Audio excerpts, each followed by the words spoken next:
Hey! Est-ce que c'est déjà l'été?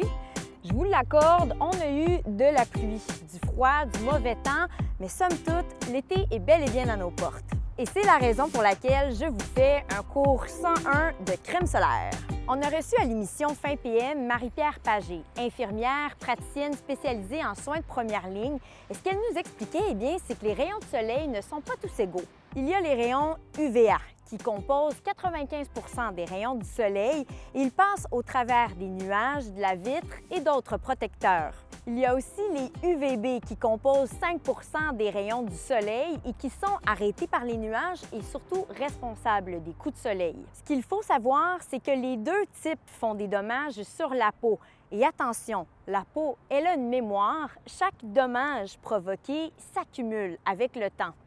Et avec tout ça, comment se protéger?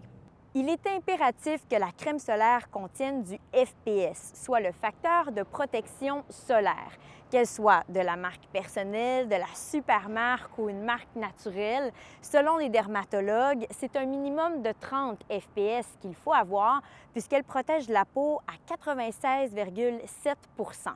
Et la 60 n'est pas nécessairement meilleure que la 30.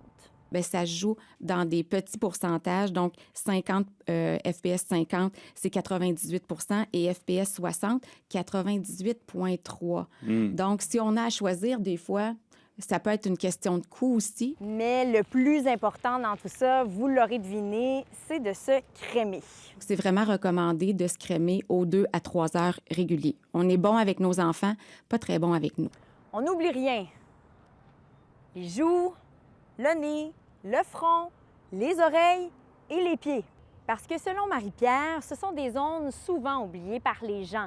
Il n'est pas rare, selon elle, de voir des gens qui ont des lésions causées par le soleil à ces endroits spécifiques. Et tout ça, c'est utile pour se protéger contre le cancer de la peau, qui peut aussi être examiné à la maison. On regarde nos grains de beauté à nous. C'est quoi notre naturel à nous? Et après ça, bien là, on prend papier et crayon en ce moment et on note les lettres suivantes, A, B, C, D, E. A pour asymétrie, parce qu'un grain de beauté, normalement, c'est rond. Donc, on va aller regarder s'il est ovale, par exemple. B pour bordure. Est-ce que la bordure du grain de beauté présente des irrégularités? C pour coloration. Est-ce que le grain de beauté a plusieurs petites couleurs dedans? D pour diamètre. Si le grain de beauté mesure plus de 6 mm, on se pose des questions. E pour évolution. Qu'est-ce qui a changé? Est-ce que j'ai de nouvelles particularités? Et en cas de doute, consultez. Vous ne serez jamais mal reçu dans un bureau de médecin en disant « Ouais, bien, j'ai une lésion, je ne suis pas certaine et tout. » Moi, je préfère que mes patients viennent me voir pour rien, si on peut le dire entre parenthèses, que de laisser camoufler des lésions. Voilà, donc faites le plein de soleil cet été, mais avec une bonne crème solaire.